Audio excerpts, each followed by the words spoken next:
I would say that just one final note about this is that the way that the issue was framed presented a comparison with Al Hurra and France TV or French 24 or Russian TV, etc. And again, I think that there's a problem there in that, let me start with Al Hurra. Al Hurra is an unnecessary, wasteful, and actually a lesson. As the BBC is a model of success, Al Hurra is a model of failure. $650 million later, the U.S. has carved itself a niche of an audience of about 1% and maybe less in most Arab countries, and is an example of when you try to create something that is so self-serving and so identified as a propaganda arm, and nobody wants what you're selling, it's not going to work. And it didn't work. And to the degree to which one wants to emulate or copy that, you get the same result. I grew up in an Arab immigrant environment that said, if only we owned a TV network. And then when Al Jazeera was on, we own a TV network. That's not how you influence American opinion.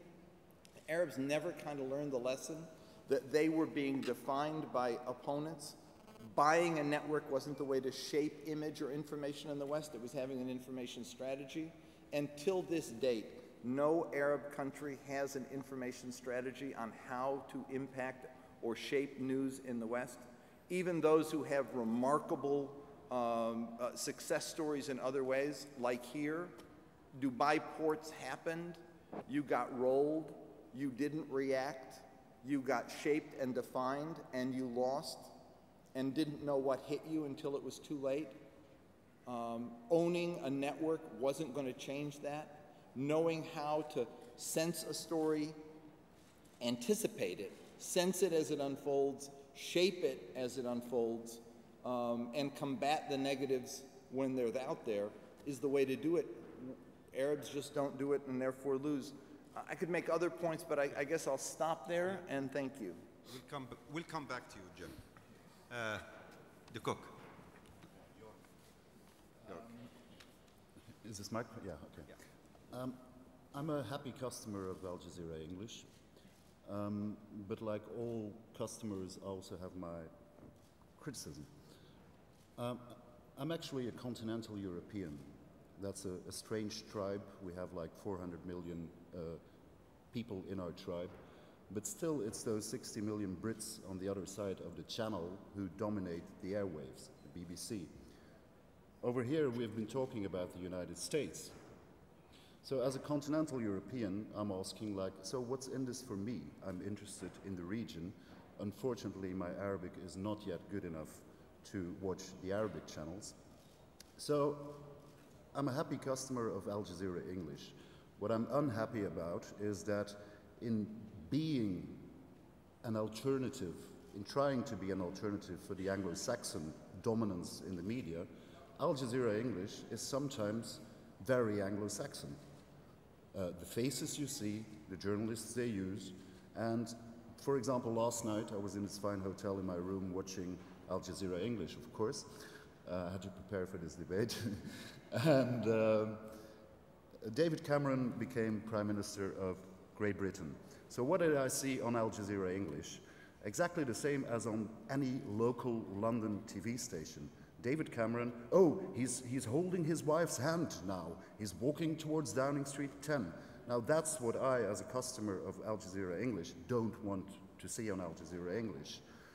I want to hear what David Cameron is going to mean for international politics, especially for this region, or for Pakistan, for Afghanistan. David Cameron said some very interesting things about the Israeli-Palestinian conflict. All that did not come last night, and I watched for 3 whole hours on Al Jazeera English. And then I feel fooled, because then I'm thinking like, I'm once again watching this Anglo-Saxon, I won't use the word. Stuff. Thank you. We use that word a lot. Thank you, Jörg. Adel.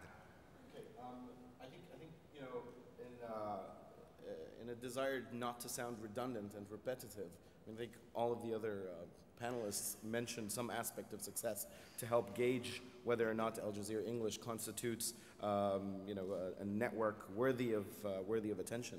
But I think one thing that we've missed out on is the aspect of innovation, the role that innovation plays in identifying future trends.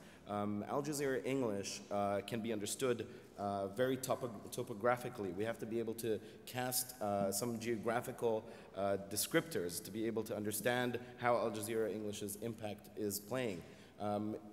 James mentioned the failure to penetrate the American market and gave a fairly distinct and detailed description why that is the case.